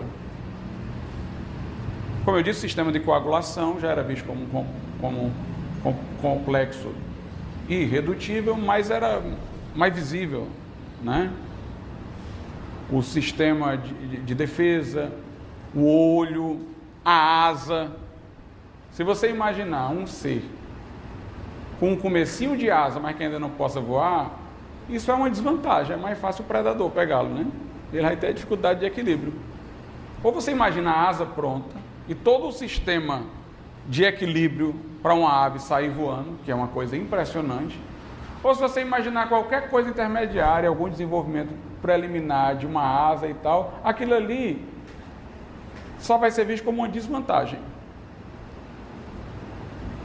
para o equilíbrio, para o movimento daquela ave e, consequentemente, a facilidade para o predador. Mas agora você estava vendo que cada célula tinha toda essa complexidade. Então, os milhões de anos haviam sido imaginados para criar uma probabilidade de evolução num nível mais amplo. Mas agora você tinha que imaginar a evolução nesse nível microscópico em cada célula. Então, nem acrescentando mais milhões, trilhões e tal, dava certo. Não sei quantos matemáticos começaram a fazer cálculo de probabilidade, dizendo o tempo imaginado, que se imagina que tem esses milhões, trilhões de anos aí que vocês falam, não dá certo não. Não dá para ter isso daqui não. Aí sabe como é que escaparam? Com a teoria do multiverso. Existem vários universos paralelos. Então, além da probabilidade ser calculada pelo tempo de existência do universo, ainda tem vários universos tentando. Aí no meio de tantos universos, um deu certo para ser isso aqui. Agora, onde é que estão esses múltiplos universos? Não tem prova. É uma especulação para tentar salvar a todo custo, né, a teoria. No DNA nós temos um código de informação. Hoje nós entendemos que ali tem informação. Uma informação que o RNA decodifica para poder produzir proteínas. Então alguns já assemelharam coisas nas células, a biblioteca, tradutor, leitor, código. Hoje está ganhando força no estudo da genética a ciência da informação. Ora, onde há informação, há inteligência. Se o DNA traz informação, então tem inteligência por trás. Se aquilo ali é uma linguagem que é comunicada, traduzida, antigamente se dizia o universo é formado de matéria e energia. Hoje se diz matéria, energia e informação. Nós não conhecemos nenhum mecanismo pelo qual a informação seja produzida sem que seja por intermédio de um ser inteligente. Nós não temos. Toda informação veio de um ser inteligente. Se você encontrar um livro antigo perdido, você não vai deduzir que aquilo ali foi um processo evolutivo que produziu o livro, que aquilo ali tem um escritor, tem alguém que está falando. É curioso que colocam sondas espaciais no universo para tentar identificar se há vida inteligente em outros planetas. O grau de exigência dos códigos que eles procuram identificar para sugerir que haja vida inteligente é muito menos rigoroso do que o código de informação do DNA. Então, eles usam essa estratégia para tentar identificar a vida inteligente, procurando algum grau de informação, mas a informação que eles querem requer um grau muito menor de complexidade do que aquela que existe no DNA. Bill Gates dizia que o DNA é um software maior do que todos os que já foram criados. O mais brilhante. Então, é informação. Informação requer inteligência. Requer inteligência. O historiador, ele faz isso, ele encontra um objeto, ele se pergunta por quê? Qual é a razão disso aqui? Deve ter alguma coisa aqui que indica que alguém fez isso. Isso aqui é coisa de um ser racional. Arístipo, que era da Grécia, foi um filósofo que ficou perdido, naufragou na ilha de Rhodes. Aí quando ele chegou lá, ele ficou desesperado, será que tem gente aqui, tem gente aqui? Ele começou a ver formas geométricas no local. Aí ele disse, regozijemo-nos, tem outras pessoas aqui, porque aquilo ali só poderia ser feito por uma mente inteligente. Ele deduziu daquilo ali que tinha informação, tinha ordem e tal, tinha um ser inteligente que fez tudo aquilo ali, né? Existe um raciocínio chamado abdução. É o Charles Peirce, que foi grande filósofo da linguagem, defensor do pragmatismo, linguístico que mencionou a abdução. Ele disse: a abdução é aquele raciocínio onde eu penso assim: A está aqui, existe A, que é um evento extremamente improvável. Mas se B fosse, o A era óbvio. Então B deve existir.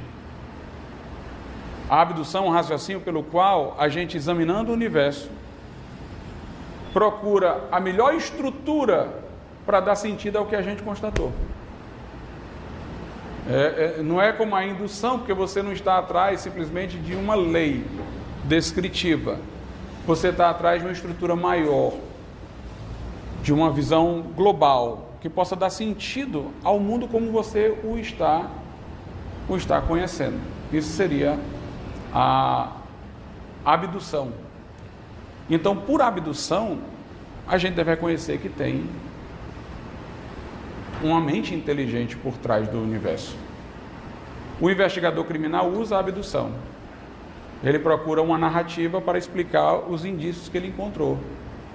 Tem aquela reconstrução dos crimes, como é que o cara fez e tal. Então ele vai pegando, tem sangue aqui, isso aqui está rasgado, isso aqui tem marca de pegada e tal. Então ele tem aqueles indícios e ele forma uma narrativa que dá sentido a tudo aquilo ali que ele viu. É a abdução. Apesar de se dizer nos livros que o Sherlock Holmes usava a dedução, ele usava a abdução.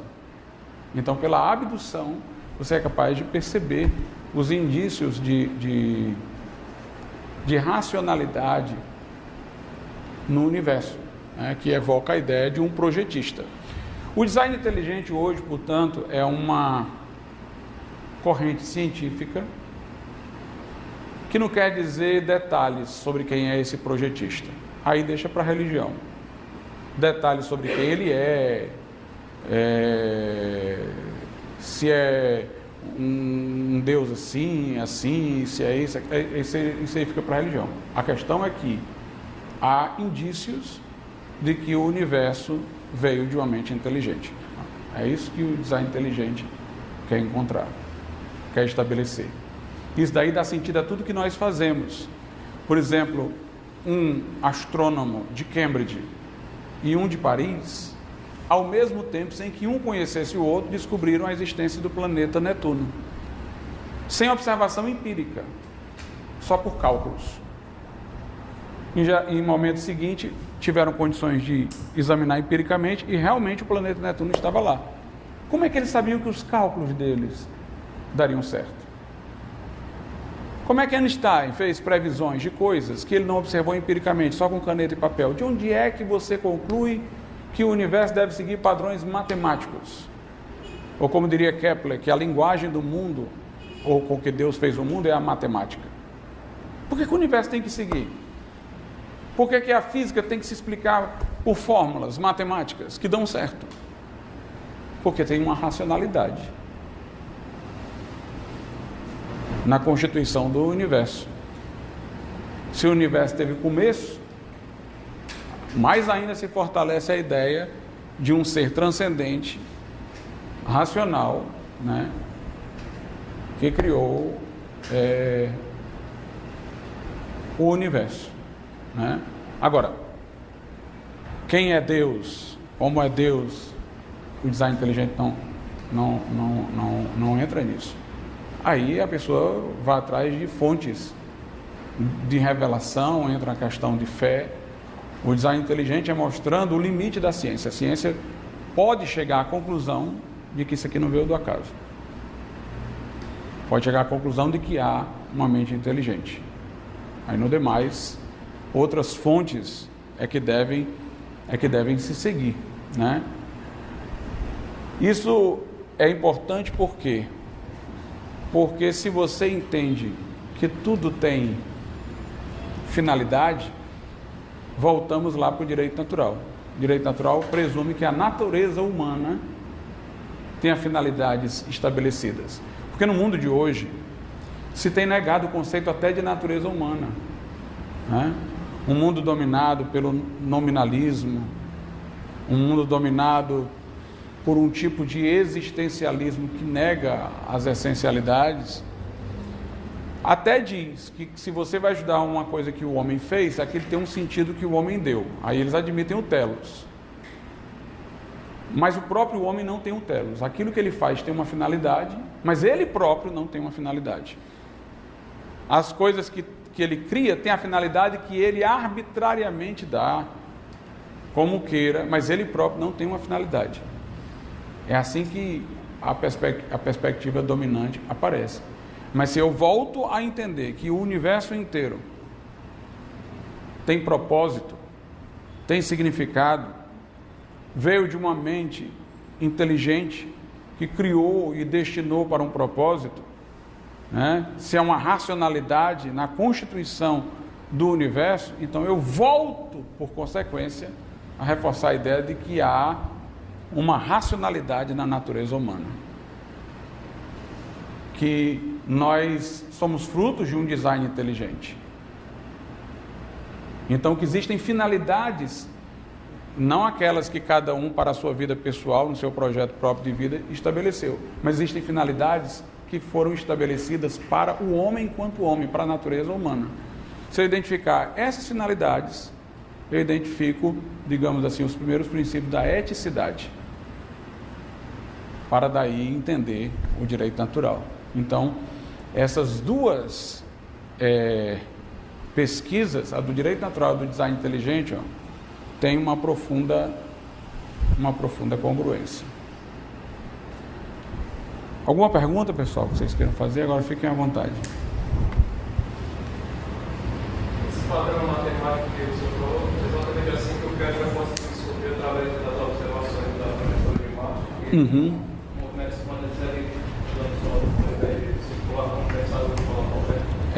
O universo mesmo, né, é uma dança.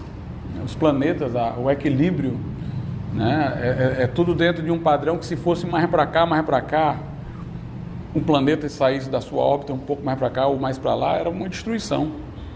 É uma verdadeira dança de equilíbrio, né? Todas as condições necessárias para a vida estão no nosso planeta, né? Então há uma sintonia fina para a vida no universo, a congruência da racionalidade com a ordem do universo, por isso que a gente faz descobertas, né? Kepler dizia, quando descobria alguma coisa, eu acabei de pensar um pensamento de Deus, né?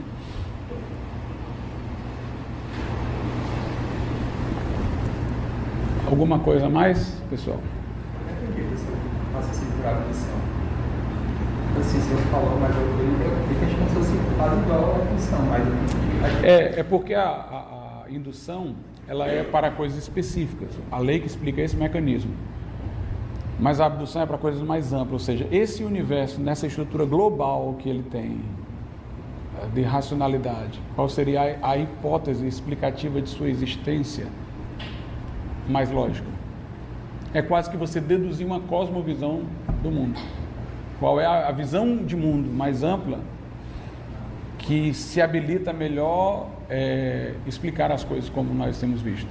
E assim, não para você falou, por exemplo, do estado criminal, né? Uhum. Que faz isso. Como é que ele pensa assim, qual a visão de mundo?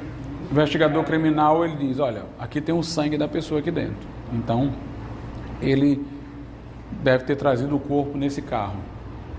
Aí ele tem aquelas formas de examinar as pegadas, ele caminhou por aqui. Aí ele chega lá, no caso daquele que jogou a criança, né, vê o negócio rasgado, então alguém rasgou e jogou essa criança. O cara disse que é porque foi outra pessoa que entrou, mas ninguém viu nenhuma outra pessoa entrar. Não tem nenhuma marca digital de outra pessoa. Não tem nenhuma marca de pegada senão do casal. Aí então ele vai deduzindo. Então foi o próprio casal que matou a filha do cara, né, daquele do Nardones, que jogou daqui. Não houve essa terceira pessoa. A criança já estava ferida dentro do carro porque tinha marca de sangue. Aí ele vai abduzindo. Parece, mas o problema da indução é que a indução especificamente ela quer só uma lei de causa e efeito. Aí você está explicando alguma coisa que tem sentido e não que tem mecanismo. Então, por exemplo, na indução eu quero saber isso aqui esquentou e isso aqui esfriou. Mas aí não, aí eu estou formando uma narrativa sobre propósito, sobre significado, sobre como é que a pessoa fez e tal. Não é só... A indução seria... a criança caiu porque jogaram. A lei da gravidade faz a pessoa solta cair. Você está explicando só a queda. Mas a abdução é mais ampla, porque ela busca não apenas um mecanismo, como uma lei descritiva, ela busca um sentido. Como é que tudo, qual foi, ela, por exemplo, no caso ela decifra toda a mente do criminoso, todo o propósito dele. Não vai só para suas ações mecânicas, é todo o conjunto de ele fez isso por causa que, por exemplo, a mulher não se dava com a filha dele, por causa dessa coisa aqui que eu soube que a mulher dele já fez isso com a filha e tal. Ele vai montando toda uma história. Agora, assim, a ciência atualmente ela meio que abdica também da indução, né? Por exemplo, o Popper, ele fala que a indução não existe. O que existe são contra-exemplos que você pode chegar através da falsificação física. Pois é, mas aí é que está a questão. A abdução, reconhecê-la, ajuda a você discuti-la, porque todo mundo faz, nem que não queira. O Popper tem uma visão do universo, inclusive da sociedade, por abdução. Ou seja, ele presume que para a sociedade ser democrática, ela tem que ser aberta. Então, ele imagina que tipo de sociedade é apta para atender aqueles valores que ele patrocina, por abdução. Eu quero que a sociedade seja assim, assim, assim. Como é que eu imagino essa sociedade para que seja? Então, ele faz a abdução para ele, a própria conjectura dele, a conjectura que você tenta invalidar, né? Não é isso? Você não tem para ele uma coisa comprovada, você tem uma hipótese ainda não falseada, uma conjectura que você não conseguiu invalidar. Mas essa conjectura é o quê? É uma tentativa de abdução. Sendo que você depois vai tentar falsear ou não, mas ela é uma abdução. Exatamente. Então a abdução é uma coisa que, como os cientistas passaram muito tempo só com essa história de indução, dedução, eles nunca pensaram na abdução. Aí o Peirce é que traz essa novidade. Então você tomar consciência de que existe a abdução, você vai permitir que ela seja discutida, porque os que falavam só em dedução e indução já faziam abdução, nem que não quisesse. Se você tem uma cosmovisão, você tem uma abdução. Até quando você, por exemplo, busca, como eu disse na minha última aula, uma aula aí para trás do Dilthey, né? Quando você procura regularidade no universo, você presume que o universo não é caótico. Então você já tem uma abdução. Você presume o universo de determinada maneira, por aquilo que você minimamente observou, as regularidades das chuvas em determinados períodos e tal, aí você vai atrás de tudo mais presumindo regularidade, mas você fez uma abdução a partir de sua experiência mais imediata. Então, é algo que é importante se reconhecer para que se discuta. Está hoje na grande discussão das cosmovisões. A discussão das cosmovisões, a discussão das abduções. Inclusive, da empiria, né? Do raciocínio matemático, como você falou, poderia se encontrar o planeta sem nem precisar vê-lo, né? Pois é. Então você presume ter uma racionalidade, porque atende aos padrões da matemática, né? Pela abdução, o que é que acontece? Você entende que a melhor explicação é a narrativa mais simples, ou seja, que precisa de menor número de hipóteses, a mais abrangente, a que explica o maior número de coisas, e aí um outro aspecto é o retórico, e a mais elegante, a que mais impressiona-nos do ponto de vista até emocional. Então você vai aferir a cosmovisão, ou a melhor abdução, vendo isso. Qual é aquela que, com o menor número de hipóteses, ou seja, de modo mais simples, explica mais coisas e de maneira que entra numa complacência com a nossa natureza, ou seja, nossa natureza sente aquele brilho naquela coisa que você está vendo. Tem um aspecto também estético no final, mas ele é o último ponto. A primeira questão é a simplicidade e a abrangência, né? Porque uma coisa, por exemplo, que você explica, aí o cara levanta um furo, aí você, não, mas tem essa outra, tem essa hipótese aqui, você fica só levantando hipóteses para poder explicar os buracos que você não está explicando. Aí no final fica uma explicação extremamente complexa, que explica pouca coisa. Então você mostra que é uma explicação melhor quando de forma mais simples você é capaz de explicar mais coisas.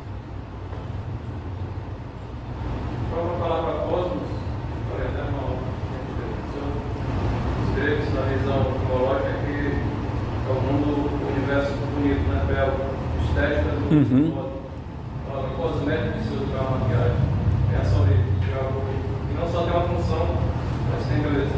Tem beleza, exatamente. Pois não, Lê. Pensando que eu vou ter próximo essa semana uma aula sobre seleção natural, na verdade meu esposo, sobre seleção natural e sobre conhecimento.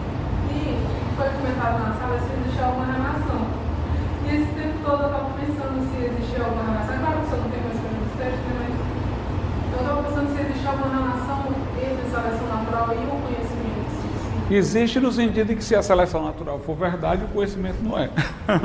o William Lane Craig é que fala sobre isso, né? O livro dele acho que é Cosmovisão e Filosofia. Alguém lembra do nome do livro dele? É Cosmovisão. Filosofia e Cosmovisão, né? É porque eu não tenho aqui. É William Lane, Lane, Craig, né? Mas é um capítulo que ele vai falar sobre isso, que ele vai dizer o seguinte, que o conceito de verdade não dá certo com a evolução. Por quê? Porque por que nós deveríamos estar seguros do conhecimento que temos se nós somos resultados de um processo evolutivo? Ele diz, a evolução está em função da sobrevivência, não da verdade. Não tem aquela história que, por exemplo, o cara está com câncer. Não, aí tem gente que diz, né? Não estou dizendo que deva ser feito isso, mas a pessoa diz, não, vamos mentir para ele, porque se ele souber, ele entra numa depressão, apressa a morte dele. É melhor que ele não saiba, até para poder ele viver mais. Você nota aí que, nesse aspecto, se você raciocinar pela sobrevivência, pode ser que mentir seja melhor do que dizer a verdade. Aí ele diz o seguinte, a evolução seria para garantir a sobrevivência da espécie, não o que é verdadeiro. Então, se eu achasse que há evolução, quem sabe o meu conceito de verdade não seria só aquilo que é melhor para a minha sobrevivência, e não tivesse nada a ver com verdade. Porque a evolução não quer a verdade, a evolução quer a sobrevivência, né? Então, se eu imaginar o conceito de verdade sobre a lógica da evolução, verdade não é o que é verdade. Verdade é aquilo que melhor pode favorecer a nossa sobrevivência. Seja no sentido que a gente dá de verdade, como correspondente à verdade, seja uma mentira. Nesse caso, a verdade seria boa ou não se enquadra nesse conceito? Não, nesse conceito aí, o conceito de verdade esvazia-se. Verdade passa a ser uma metáfora para representar alguma estratégia de sobrevivência. Não tem verdade no sentido que vale a pena para a ciência. Sobre a questão também do contraditório, do contraditório. Porque o contraditório, eticamente, tem que ser baseado na verdade. No caso, que muitas vezes no direito penal pode-se usar os subterfúgios e contradizer com a mentira, né, muitas vezes para beneficiar uma parte. E aí, como se aproximar mais da ética assim? Pois é, nesse caso aí, se tudo fosse um processo evolutivo, o cara, por exemplo, acusado de alguma coisa, ele tinha mais era que mentir. Porque isso é que favorece a sobrevivência. A evolução não pensa em verdade, ela pensa em sobrevivência. Quer dizer, e se nós temos o conceito de verdade, não desse modo, mas do outro, então é porque provavelmente a evolução é que tem algum furo, não o conceito de verdade. Uma outra questão também, que é C.S. Lewis que coloca, o livro dele sobre milagres. Ele fala o seguinte, ele diz que se nós somos resultados de um processo evolutivo, não existe alma, não existe espírito, nós somos pura matéria. Pensamento é só uma reação química que está acontecendo em nosso cérebro, certo? Quem garante que essa reação química que está acontecendo no meu cérebro, pela qual eu concluo que alguma coisa é verdadeira, é correta?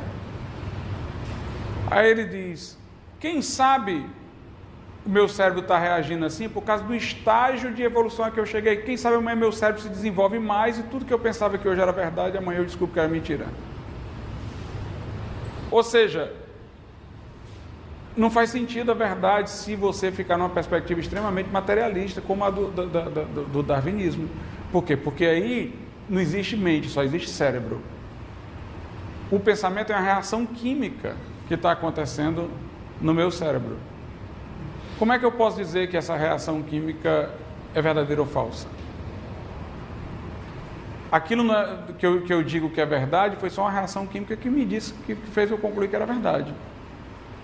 Mas por que essa reação química está certa e a do cachorro, do gato não está, ou talvez amanhã a minha não seja, amanhã seja outra coisa diferente da que tenha hoje e tal. Aí ele diz, o conceito de verdade requer transcendência. Ou seja, eu preciso estar fora do escopo da natureza, eu tenho que sair da linha do naturalismo para poder ter o conceito de verdade, porque ele é transcendente. Eu tenho que olhar a coisa de cima e dizer, isso é verdade, não é verdade. Se eu estou dentro da pura natureza, então não há diferença em termos cognitivos entre o que está acontecendo no meu cérebro e o que está acontecendo no cérebro de um leão, de um cachorro, de um gato. Não dá para se inferir não dá para ter nenhuma segurança, não tem como se imaginar nenhuma ciência válida. Não faz sentido.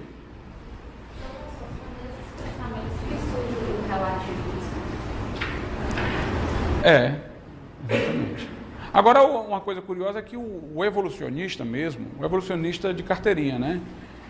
Aquele que dedica-se a isso e tal, o defensor da cosmovisão naturalista, um cara como Richard Dawkins, por exemplo, ele é extremamente objetivista, ele mantém aquela visão da ciência, da modernidade, que ciência é exata, que está descobrindo a verdade. Ele não admite que tem influências, digamos assim, de valores no pensamento dele, que tem cosmos. Ele está vendo tudo aquilo ali com verdade e tal. Mas a grande questão é essa, a teoria dele é autofágica, digere a si mesma.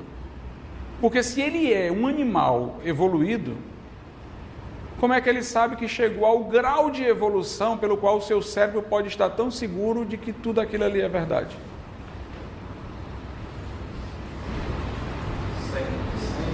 Como? Assim, corrija se eu estiver errado, que quando se formula uma teoria dessas, é uma visão pessoal, já leva um relativismo, né? Ou seja, quando ele fala de algo que é absoluto, ele já está relativizando. E na cultura ocidental, a gente vê muito impregnado esse pensamento que se diz relativista. Diferente de culturas orientais, se busca um pensamento mais absoluto. Eu acredito que existem coisas que são relativas e coisas que são absolutas. Negar o absoluto é impossível. É impossível, sabe por que é impossível? Porque você não consegue imaginar nenhum mundo sem o absoluto. Nenhum. Vamos tentar imaginar aqui os mundos possíveis que nossa mente alcança. Eu tenho um diálogo sobre isso no meu livro, A Essência do Direito, lá no final. Eu posso imaginar um mundo em que algumas coisas são absolutas, outras são relativas. O absoluto está aí. Eu posso imaginar um mundo em que tudo é absoluto. O absoluto está aí. Eu posso imaginar um mundo em que tudo é relativo. Então, existe um absoluto. É que tudo é relativo. Não há nenhum mundo que eu possa imaginar em que o absoluto não esteja. Mas tem um mundo que eu possa imaginar em que o relativo não está. Quando eu digo que tudo é absoluto. Então, o relativo é contingente, o absoluto é necessário. O absoluto não poderia não existir. O relativo poderia não existir. Né? Então, realmente não há como fugir à existência de coisas que são absolutas.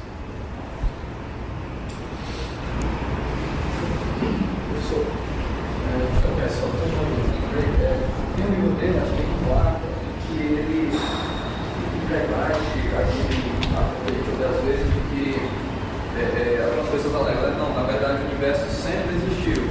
Aí ele usa alguma ideia do pensador árabe, acho que é o Ghazali, para provar que isso é impossível. Acho que é no mesmo capítulo que fala sobre o argumento de Kant, que você mencionou aí. Só que eu não entendi exatamente. Pois é, eu não li esse livro dele. Aí eu não posso lhe dizer. Eu o conheci pessoalmente já. Estive com ele pessoalmente. Mas esse livro eu não li. Eu li esse outro aí, da Cosmovisão, então esse ainda li. Mas se você me trouxesse um livro, me mostrar, eu posso tentar lhe explicar no momento futuro. Alguma coisa mais, pessoal? Pronto, então eu avisei aqui que a gente vai ver se a nossa próxima reunião, possivelmente no outro mês, né? Normalmente é no primeiro sábado, mas a gente vai ver como é que vai ser, se houver alguma mudança eu aviso. Poderá ser aqui ou no Café Patriota. O pessoal do Café Patriota sugeriu fazer por lá, tá certo? A gente vai ver, fazer uma reunião lá. Outra coisa também, nós temos no Facebook, né, a página Sociedade de Direito Natural. Vocês podem pedir para ser membro, se alguém não for, a gente adiciona, que aí vocês ficam acompanhando a rotina dos eventos. A ideia é que isso daqui possa instigá-los a ler mais sobre o assunto do direito natural e suas outras pontes, né? E que isso os leve a produzir no mundo acadêmico em função dessas coisas. No caso, nos encontros de iniciação à docência, nas monografias no final do curso, nas dissertações de mestrado, tese de doutorado, tal, para a gente poder fazer aparecer de novo o assunto, trazer a discussão, né, voltar a dar força, né, a essa temática, viu? Quero aqui aproveitar o ensejo para agradecer o Ido aí, que sempre está fazendo aí os nossos cartazes, né, juntamente com o Leandro e ajudando a gente a divulgar os eventos, tá certo? Tá. Muito obrigado, pessoal, a todos, até a próxima.